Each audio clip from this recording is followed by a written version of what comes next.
Mother सुहाग online classes में आप सभी का स्वागत है। जैसा कि हम लोग पाठ 4 जलवायु के विषय में पढ़ रहे हैं, आज उसी के आगे से हम फिर से अध्ययन करेंगे।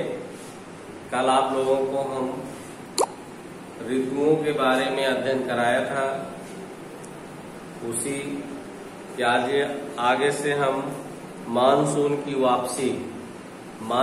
वापसी कैसे होती है इसके बारे में चर्चा करेंगे। सभी बच्चे बुक का अध्ययन अवश्य करेंगे। कुछ क्वेश्चन आपके ऐसे होते हैं जो कॉपी से ना आकर के बुक से ही पूछ लिए जाते हैं, इसलिए बच्चे सभी कॉपी के साथ साथ बुक का भी अध्ययन करेंगे। तो हम आज मानसून की वापसी के बारे में चर्चा करेंगे। मानसून की वापसी,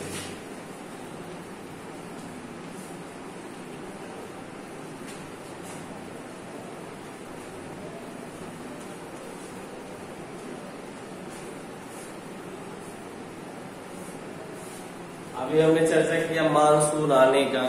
तो मानसून जो हमारे देश में बनता है वो बंगाल की खाड़ी और अरब सागर से, यानी दक्षिण पश्चिम से मानसून की उत्पत्ति होती है। इनका समय जून महीना माना जाता है और वर्षा का जो टाइम होता है वो जून से 15 सितंबर की अवधि, यानी 15 जून से 15 सितंबर की अवधि को वर्षाकालीन अवधि कहते हैं। इसके बाद 15 सितंबर से या कहीं कहीं आपको मिलता है 15 नवंबर से 15 फरवरी तक के समय को शीतकाल, और मार्च से मई तक के टाइम को ग्रीष्मकाल कहते हैं। तो ये मौसम हो गया। मौसम वापसी कैसे होते हैं? अक्टूबर नवंबर के दौरान दक्षिण की तरफ सूर्य के आभासी गति के कारण मानसून गर्त या निम्न दाब वाला गर्त उत्तरी मैदानों के ऊपर शिथिल हो जाता है। क्या हो जाता है? जो उसका प्रभाव शिथिल यानी कमजोर पड़ जाता है। जो मानसून का प्रभाव होता है वो धीरे धीरे क्या होता है? शिथिल होता चला जाता है, कमजोर पड़ता चला जाता है।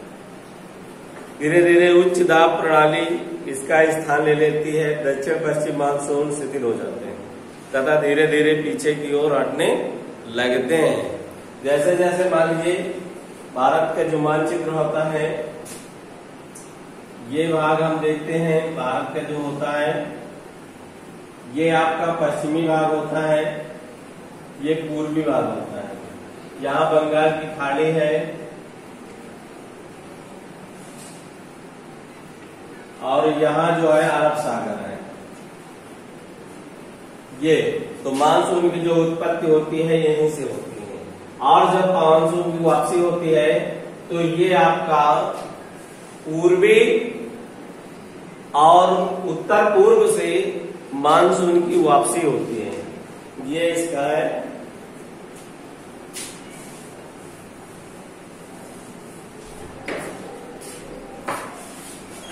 तो इसमें अक्टूबर एवं नवंबर का महीना गर्म वर्षा ऋतु से शीत ऋतु में परिवर्तन का काल होता है।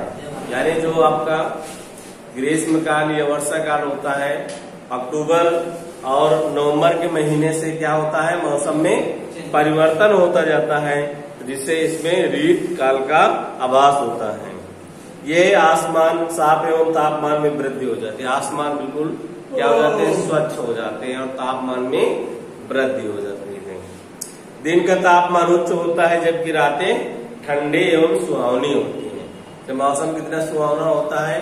दिन का जो तापमान होता है सूर्य के प्रकाश के कारण गर्म होता है और रात्र का जो तापमान होता है वो ठंडा होता है। स्थल अभिव्यक्त होता है। उच्च तापमान और आर्द्रता वाली अवस्था के कारण दिन का मौसम असहाय हो जाता है। इसे सामान्यतया कुआर की उमस के नाम से भी कुंवार की उमस, इसका मतलब होता है कुंवार महीना, जो इतने समय जो माह चल रहा है इसे कुंवार महीना कहते हैं। ठीक है, कुंवार का मतलब ये होता है जब आपका नवरात्र होती है, वो कुंवार का महीना होता है। लेकिन इस बार अपवाद होने के कारण नवरात्र आपका कुंवार में ना आकर के आगहन में पड़ेगा।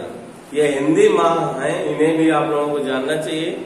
आज के समय में सभी को इंग्लिश महीने पता होता है, हिंदी के महीनों का नहीं जानते। लेकिन हम अपने देश की संस्कृति को नहीं भूलना चाहिए और हिंदी महीनों का भी आप लोगों को जानकारी होना चाहिए।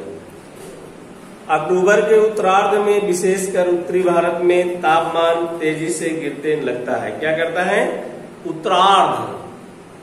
उत्तरार्ध में तापमान नीचे की ओर बिल्कुल तेजी से गिरने लगता है, यानी मौसम बिल्कुल शिथिल होता जाता है और शीत ऋतु का आगमन हो जाता है। नवंबर के प्रारंभ में उत्तर पश्चिम भारत के ऊपर से निम्न दाब वाली अवस्था बंगाल की खाड़ी पर स्थानांतरित हो जाती है। यह स्थानांतरण चक्रवाती निम्न दाब से संबंधित होता है, जो कि अंडमान सागर के ऊपर उत्पन्न होता है। ये चक्रवात सामान्यतः भारत के पूर्वी तट को पार करते हैं, जिनके कारण व्यापक एवं भारी वर्षा होती है। ये उष्णकटिबंधीय चक्रवात प्रायः विनाशकारी भी सिद्ध होते हैं। ये जो होते हैं उष्णकटिबंधीय चक्रवात, ये बहुत खतरनाक होते हैं। इससे अत्यधिक रूप से जन और धन की दोनों की हानि हो सकती है।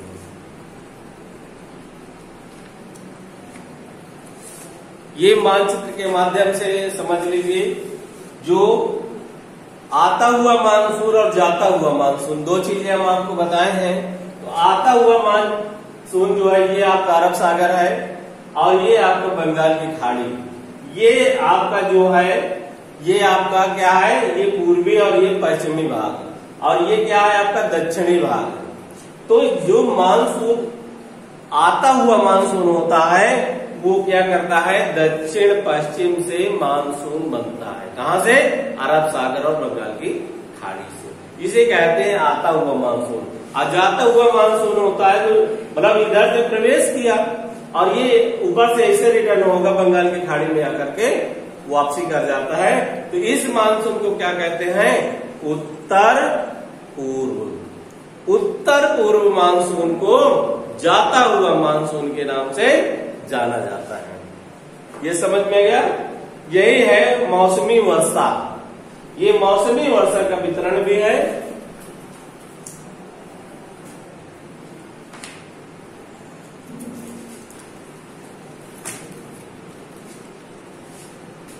आज हम आप लोगों को बस यहीं तक अध्ययन कराएंगे। बुक में ये जो मानचित्र दिए गए हैं, मौसमी वर्षा और वार्षिक वर्षा दो होते हैं। मौसमी वर्षा का मतलब होता है जो मौसम के अनुसार वर्षा होती है, उसे मौसमी वर्षा कहते हैं। और जो होता है वार्षिक वर्षा, जो वार्षिक वर्षा का मतलब होता है जो पूरे वर्ष की जो वर्षा होती है। जैसे आप लोग देख रहे हैं कि वर्षा बेमौसम भी होती है, जैसे शीत ऋतु में भी वर्षा हो जाती है, गर्मियों के ग्रीष्म ऋतु में भी अचानक का बादल मौसम बन जाए और बारिश शुरू हो जाए। तो ये कुछ मौसम या कुछ वर्षा बेमौसम भी होती है। इसलिए वार्षिक वर्षा और मौसमी वर्षा दो वर्षाओं को आपको समझना है। ये जैसे आपको मानसून हमने बता ही दिया कहाँ से बनता है, और ये वर्षा के क्षेत्र हैं जहाँ अत्यधिक वर्षा होती है। हमारे देश में सबसे ज्यादा वर्षा मेघालय राज्य में होती है। मेघालय का मानसीराम विश्व में सबसे अधिक वर्षा वाला स्थान जाना जाता है। इसके पहले चेरापूंजी था, लेकिन प्रेजेंट में जो है क्या है, मानसीराम। किस राज्य में है? मेघालय में। ये चीज आपको याद रखना है कि सबसे अधिक वर्षा वाला स्थान कौन सा है? मानसीराम। किस राज्य में है? मेघालय में। ठीक है, तो आज हम बस यही तक आपको अध्ययन कराएंगे। होमवर्क में आपको बुक अध्ययन करना है और इसके साथ साथ अर्धवार्षिक परीक्षा की तैयारी करना है, जिसका आज सिलेबस भेज दिया जाएगा। धन्यवाद।